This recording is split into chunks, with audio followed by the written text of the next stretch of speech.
Good morning.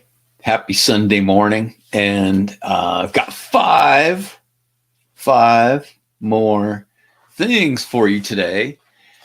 And today it's about attention. And, Sterling and I did a live a couple of weeks ago. No, it was last week. And we were talking about attention and what that all means and how you can put that to work for you.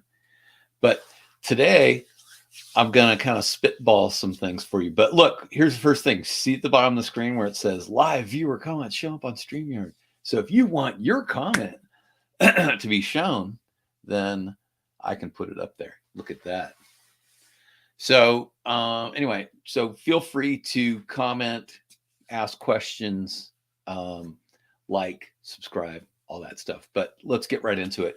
So whatever the things that there's a who, what, and a how, and probably even a why to paying attention, right? So, the most obvious thing is that if you're teaching tennis, then you want to pay attention to your coach, right? No, you want to pay attention to your student. And if you're learning tennis, you want to pay attention to your coach, right? Now, there's a lot that goes into that.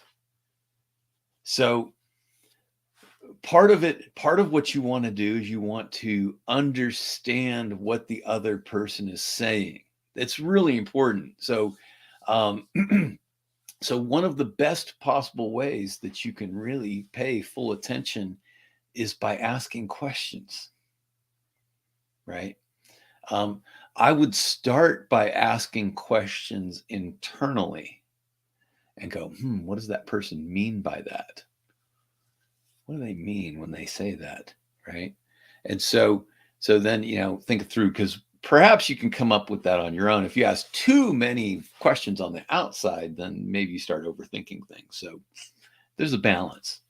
But be curious about what people mean when they say certain things, because your meaning of those words might be different than their meaning. So telling them back what you thought you heard can be a really interesting thing. So one way that I build this into my lessons is at the end of the lesson, I ask them to tell me what they learned. And it's really interesting how they will frame things in a way that wasn't what I was teaching.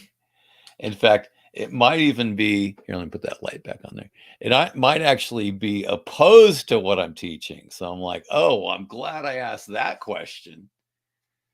So paying attention to what the student's learning as opposed to what you're teaching is a very important thing. And there will always be a difference.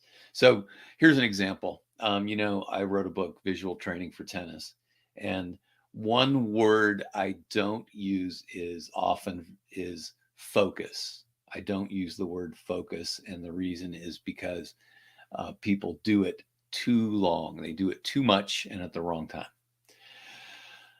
So what I like instead is relaxed concentration. So just yesterday, I was on the court with a kid for the first time. He's a junior. He's returning, coming back from an injury. He sought me out as a coach.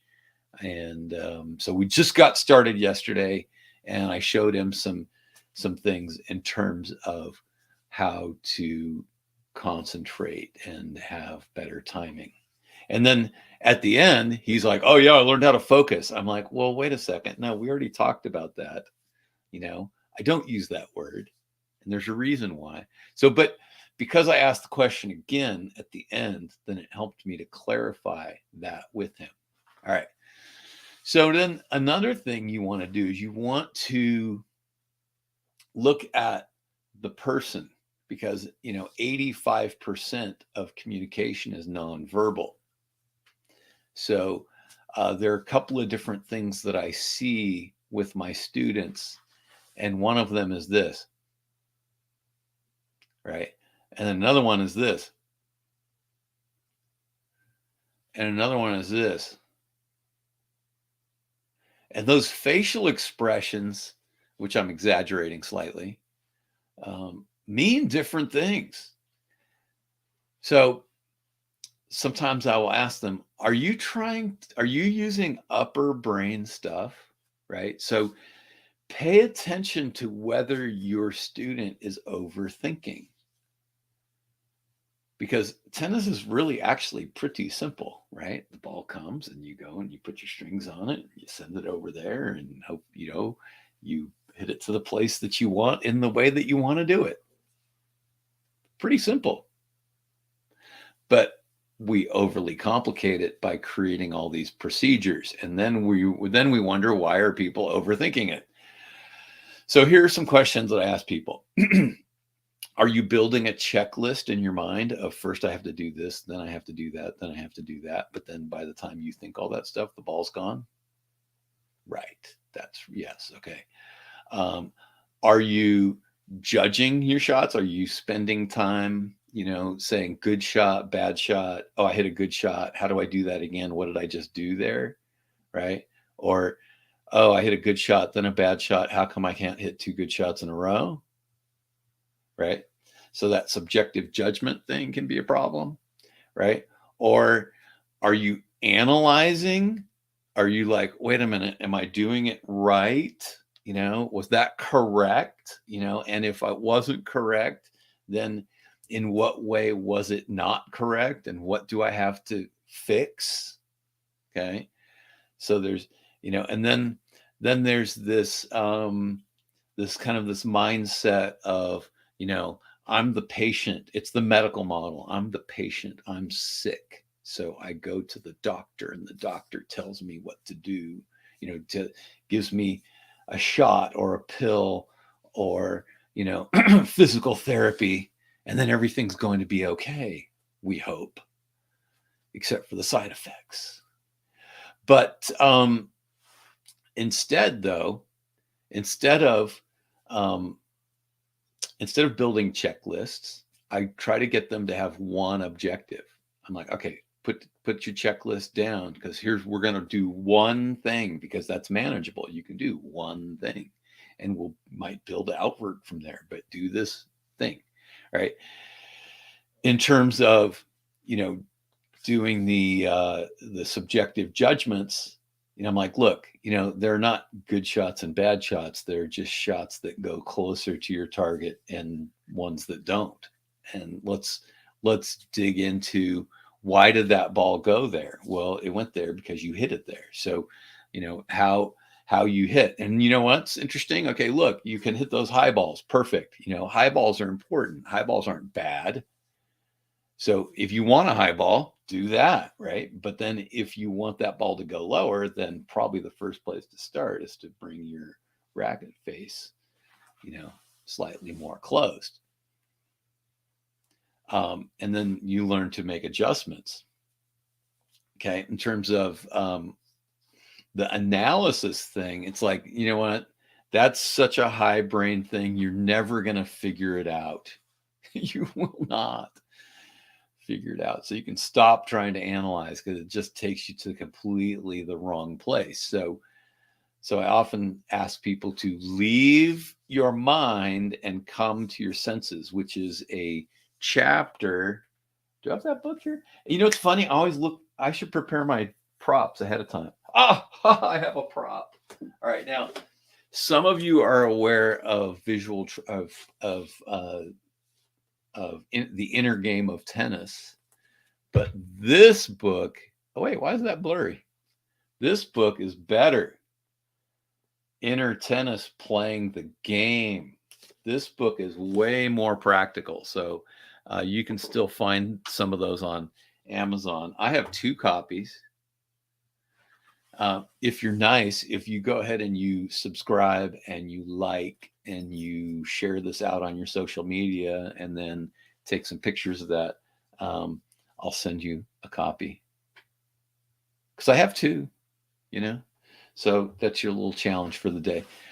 But leave your mind and come to your senses. And you can tell from people's face whether they're all up in their head or not, or whether they're pretty relaxed and just trusting their body to do things.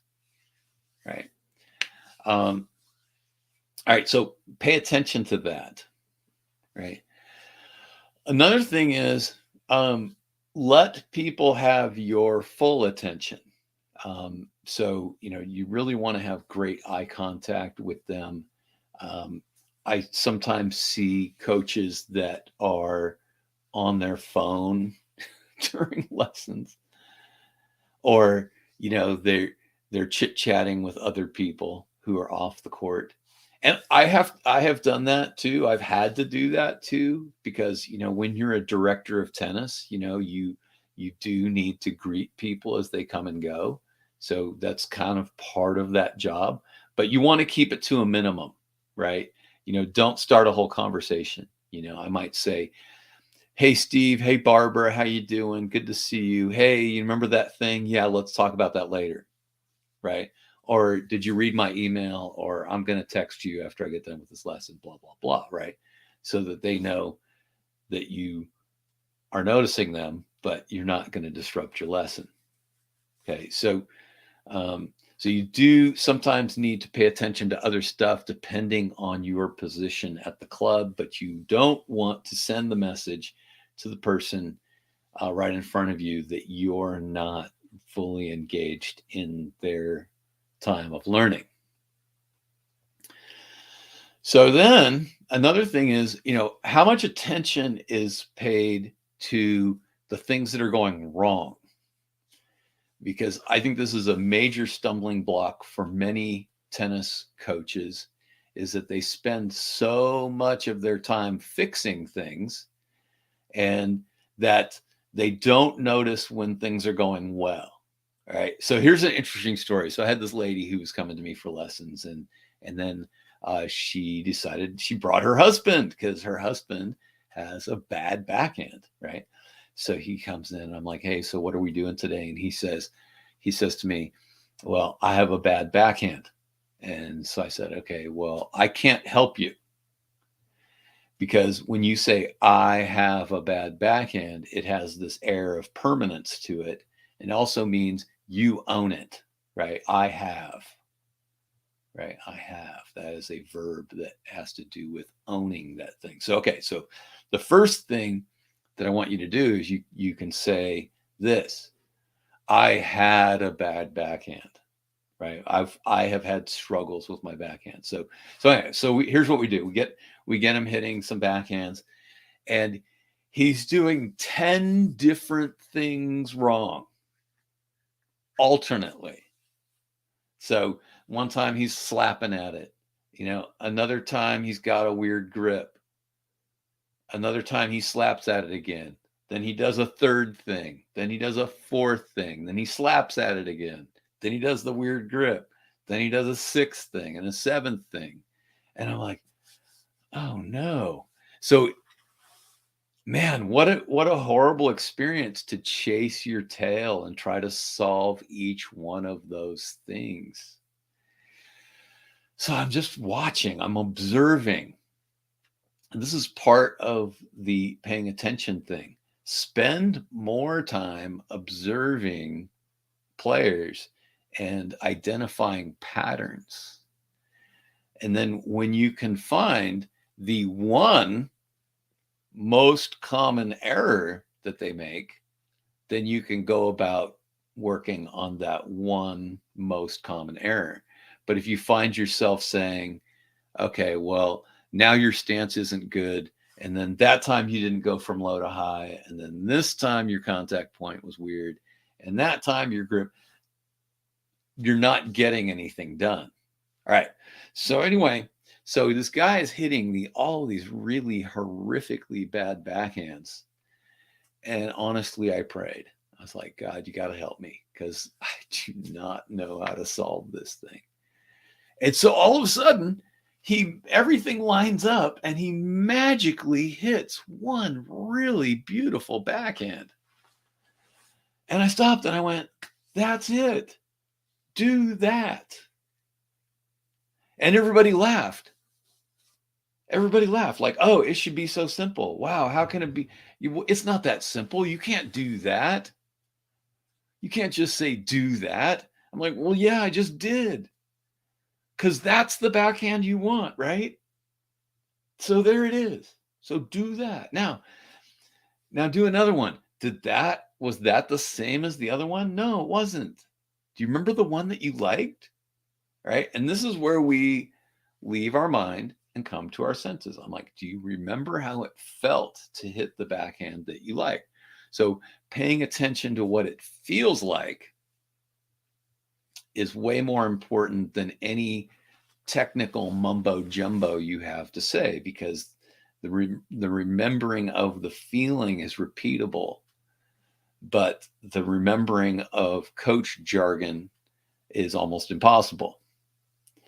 All right.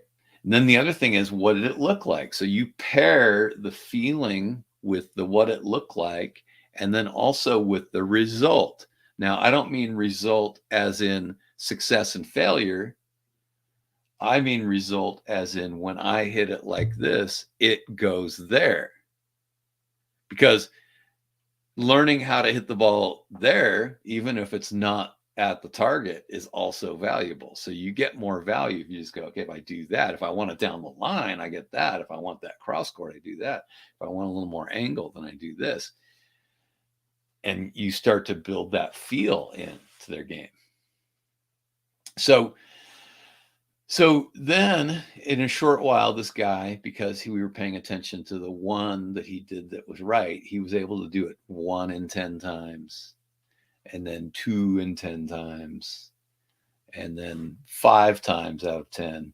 And then once he was able to do it 8 or 9 times out of 10, then we just sort of stopped because it was time to move on to other things. So this is another mistake people make. They think that somehow in an hour, you're going to go from the worst backhand you've ever seen to perfection. It's not going to happen. So, but if you can get them to 80 to 90% competence, and then to understand what are the cues that they listen to that pull them out of that and have them ignore that, then that's good.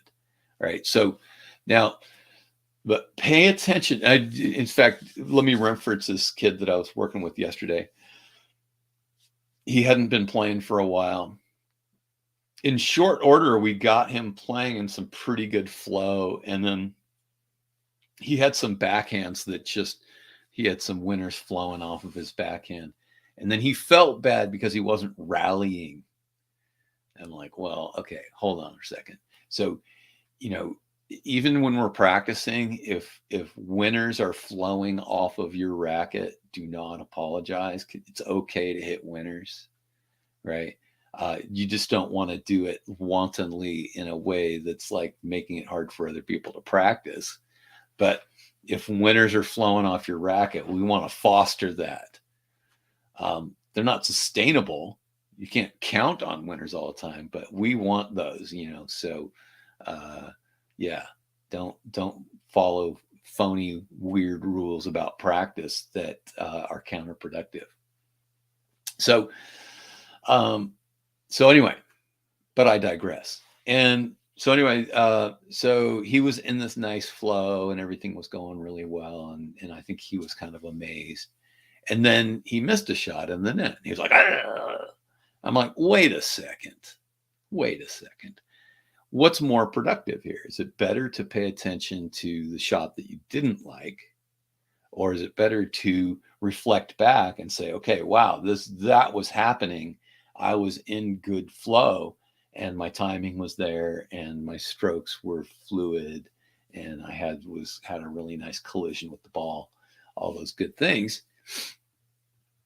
Or is it better to stop and diagnose what happened on the wrong shot? So ruminate on that for a moment. And so one of my little secret sauces of coaching is that I pay a lot more attention to when things are going well. I'm like, look, just had a really nice rally. Of course, it didn't end well because 66% of all rallies won't end well. They end with an error. 70% of errors go in the net. Okay, so let's learn to be the people that don't hit in the net. Okay, let's have some good net clearance of 3 feet over the net,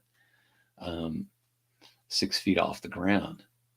That's a whole nother topic, but paying attention to keeping the ball up and over the net is very, very important. And then turn your attention to what is valuable from your student, right? So, okay, like for instance, I got done with the lesson and I asked my student, what was the best part of the lesson? And he said it was playing 11 pointers with the practice partner that I had for him, which is pretty obvious, right? But now here's another thing. One thing you will discover is that kids want to play. They don't want to stand in one spot and hit that backhand over and over and over again. They do not want to do that. I mean, of course, obviously you have to do some rote learning where they're not when they're standing in one place, because you have to teach a little aspect of a stroke. But man, if you can keep that under 5 minutes, that's going to be really important. So of course he liked playing 11 pointers, but then what happens during the 11 pointers? I'm coaching, right? So, I have a hitting partner there, and they have their job. I don't coach them, and I'm standing on the same side as this player. So, something happens and I'm like, hey, look, you got to do this, right? And then he does that.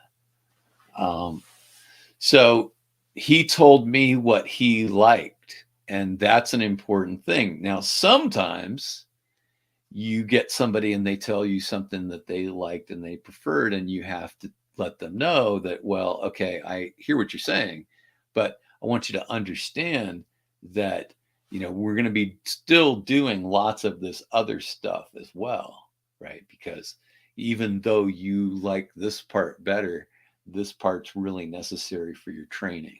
So just so you're clear on that. But when you pay attention to what the student wants, and then you can make a promise that you're going to build that type of training into what they're doing.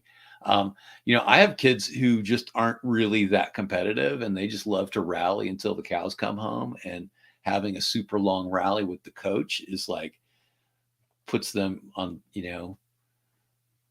an altered state, a good one. And then I have other kids that are just so competitive. They want to play, and they want to play points, and they want to win. And they'll do almost anything to win. So pay attention to who the people are that you're wanting to work with, right? So, with my kids who are not so competitive, I'm like, look, you know what? You have to put the ball there. Don't keep the rally going. You're trying to force errors. So the time has come for you to start trying to win points, not rally with, the old broken down old man that you have on the other side of the net. So yeah, feel free to hit winners. Good shot, right? We'll pick that ball up. It's going to be okay. So those are, some attentional traits that create max success. And that's the reason that I'm successful, is because I'm paying attention to things that really matter. I'm listening to what my students say, trying to understand them. So when you say that, you mean this, all right? Okay, well, what I'm trying to convey is this. So, so do you see how those are different, right? And really get into the understanding of what's really happening. And, so then paying close attention to how is your student learning? What's happening internally for them? You'll be able to see if people are overthinking it, because it'll be written on their face. And then, pay attention to what kind of training they want, and then, then make sure that all of your attention, or, 99% of your attention is on your student and not distracted by other things going on. And then I'm going to finish with this. So in the last few days, we've been having some weird things happening on the court where like we'll have some little kids and they're looking at the people who are playing on another court. So you're like, don't look there, look here, right? But then they keep looking over there. So here's what I do. I go over to them and I'm like, all right, here, both of us are gonna watch what's going on that court. And then you tell me when to stop. Tell me when you've seen enough. So we're watching and we're watching. You might go on for a full minute, right? And I'm like, and I go, have you had enough? And they go, yeah. I'm like, okay, good. So you watched all that you need to watch. Now all your attention's going to be over here. And then they go, yeah. So, you know, because it's funny if the more you try to, oh, my speaker just turned off. That was a Bluetooth speaker that was on that turned off. Anyway, so the more you try to kind of frustrate that and try to get them to break away from watching something else, then the more of a struggle you're going to have. But if you actually give permission, you give space to the attention to go elsewhere for a moment, then they start to realize, oh, you know what, I'm not really gaining anything from looking there. And sometimes like there'll be an animal on the court. Sometimes you get a squirrel, or you get a really cool looking bird that lands on the net, or or there's a oh, you want to come up? Or there's a cat that comes up in the middle of the live presentation, right, buddy? Yep. What's going on in here? Yep, that's you. Yep. So there can be all sorts of distractions that happen. Right? This guy's very malleable. Anyway, so it's not long until he starts biting me, though. So better put it down.